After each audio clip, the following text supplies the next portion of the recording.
Assalamualaikum warahmatullahi wabarakatuh. Perkenalkan, nama saya Ferry Febianto. Saya dari UPBJJ Jakarta, Prodi D4 Kearsipan dengan NIM 0516766665. Di sini saya coba menjawab soal 2 tentang dampak efisiensi anggaran pada sektor pendidikan. Setiap tahunnya pemerintah mengalokasikan anggaran yang tidak sedikit untuk sektor pendidikan. Dalam teori, semakin besar anggaran yang dikucurkan, semakin baik pula kualitas pendidikan yang dinikmati masyarakat. Namun kenyataannya tidak selalu demikian. Pemborosan anggaran, ketidakefisiensian dalam pengelolaan dana, serta birokrasi yang berbelit seringkali menjadi hambatan utama dalam pemerataan akses dan peningkatan mutu pendidikan di Indonesia. Di tengah upaya meningkatkan efektivitas penggunaan dana pendidikan, pemerintah kerap mengusung kebijakan efisiensi anggaran.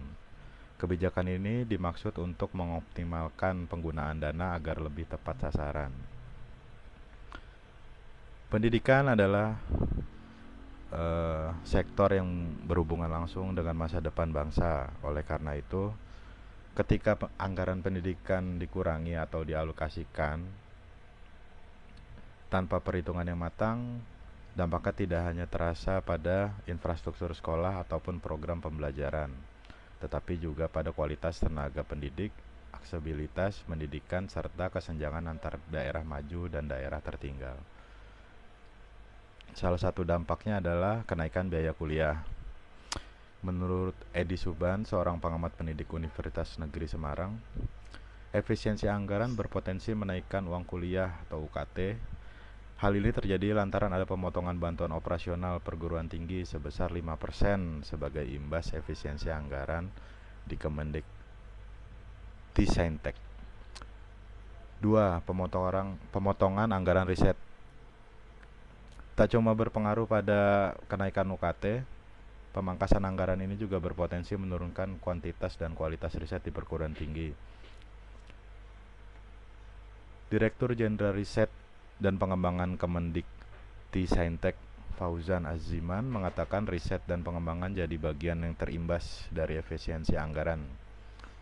Sebanyak 30% dana riset berasal dari bantuan operasional perguruan negeri. Oleh karena itu, kemungkinan hanya 7% dari keseluruhan jumlah proposal riset yang bisa didanai. Senada dengan itu, Rektor Universitas Andalan, Sumatera Barat, Eva Yonedi bahkan sudah mulai mengambil langkah. Ia mengatakan bahwa pihak kampus sudah mulai menggaungkan antisipasi dalam mencari sumber-sumber alternatif untuk pembiayaan riset.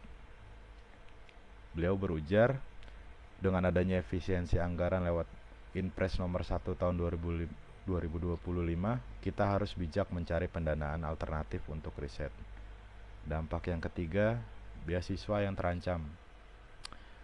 Menteri Staryo mengatakan terdapat pemangkasan sejumlah biaya beasiswa, yakni beasiswa Kartu Indonesia Pintar, kuliah, beasiswa Pendidikan Indonesia atau BPI, beasiswa Afirmasi Pendidikan Tinggi, beasiswa Kerjasama Negara Berkembang, serta beasiswa dosen dan tenaga kependidikan. Pemotongan ini terjadi dalam nominal yang berbeda-beda. Dalam rapat kerjasama Komisi 10 DPR RI, Satya Sumantri memaparkan terdapat efisiensi sejumlah 1,31 triliun pada beasiswa KIP, 85 miliar pada beasiswa KNB, dan 236 miliar pada beasiswa dosen dan tenaga kependidikan. Dampak ini tidak hanya untuk perguruan tinggi, namun berimbas pada operasional sekolah. Selain perguruan tinggi, sekolah dasar sampai menengah di bawah naungan Kemenak, yakni madrasah, juga harus menelan imbas efisiensi anggaran. Menurut Times Indonesia, bantuan operasional sekolah atau BOS madrasah harus mengalami penurunan lantaran Kemenak terkena pemangkasan anggaran. Secara rinci, besaran BOS untuk madrasah MI sendiri turun jadi 500.000 dari yang tadinya 1,1 juta per siswa. Untuk madrasah sanawiyah, dana bantuan yang semula menyentuh 1,3 juta per siswa turun menjadi 600.000 per siswa. Adapun siswa madrasah aliyah, dana bantuan yang tadinya menyentuh 1,5 juta kini menyusut menjadi 700.000 per siswa.